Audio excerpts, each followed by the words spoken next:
Shalom Bapak Ibu Saudara yang dikasihi Tuhan. Seri pengajaran hari ini berjudul Menjadi Murid Yesus. Banyak, bahkan sebagian besar orang Kristen berpikir dirinya adalah murid-murid Yesus, para pengikut Kristus. Tentu tidak salah dan boleh serta sah-sah saja. Masalahnya, apakah benar pengakuan itu sudah pantas bagi mereka? Apakah benar ketika seorang memilih beragama Kristen lalu pergi ke gereja, otomatis pantas menjadi murid Yesus? Kalau kita mau meneliti perkataan Tuhan Yesus sendiri, sebenarnya menjadi murid Yesus itu sangat tidak mudah. Suatu kali seorang ahli Taurat datang menemui Tuhan Yesus dan memohon, katanya, "Guru, aku akan mengikut engkau kemana saja engkau pergi."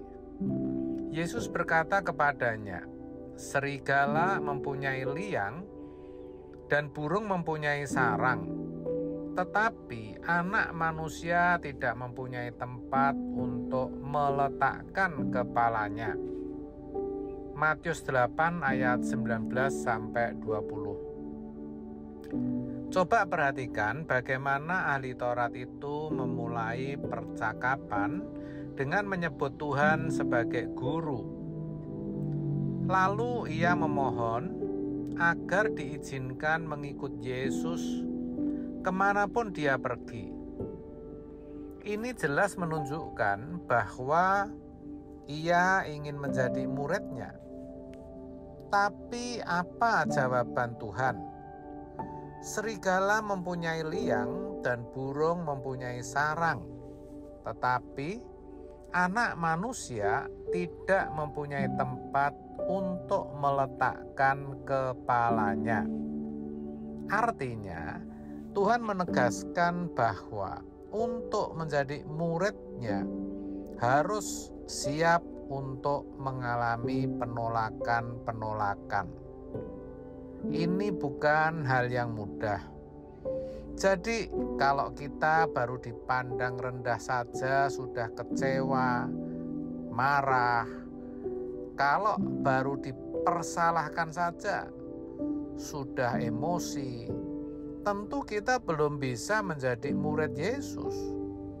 Menjadi murid Yesus juga harus berani kehilangan, seperti yang dialami jemaat mula-mula, di mana ketika mereka berani mengaku sebagai murid Yesus, taruhannya bukan hanya harta benda yang mereka miliki, tapi juga keluarga, bahkan nyawanya sendiri.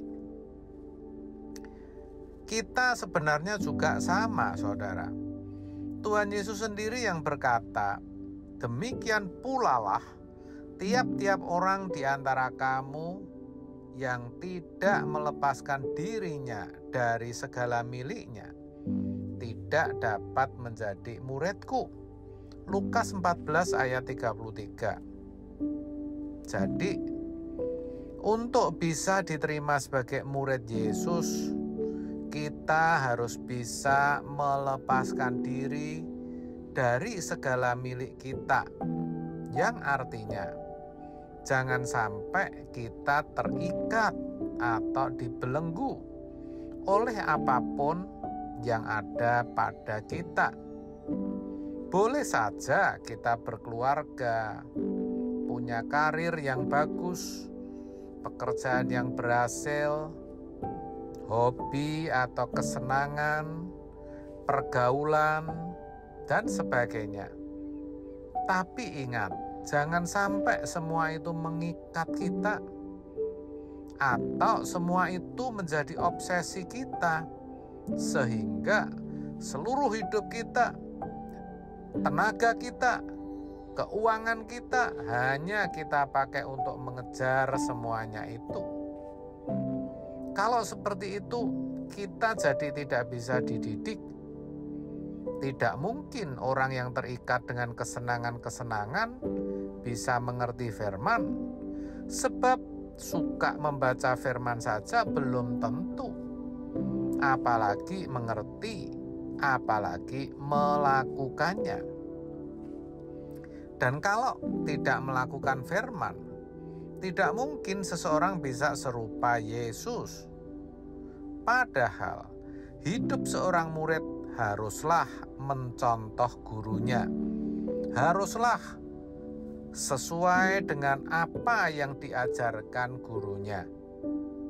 Maka saudara, sebagai orang Kristen yang sudah mengaku atau sering menyebut diri sebagai murid-murid Yesus, kita harus mau berubah, mau benar-benar belajar, mau benar-benar berjuang untuk melepaskan diri dari apapun juga, serta siap menerima penolakan-penolakan demi Yesus. Pertanyaannya sekarang, sudahkah kita pantas menjadi murid Yesus? Kita sendiri yang tahu. Yang pasti, saya ajak mari kita berjuang untuk menjadi murid-murid Yesus. Sebab Tuhan mau untuk memakai kita sebagai alat kerajaannya. Amin. Tuhan Yesus memberkati.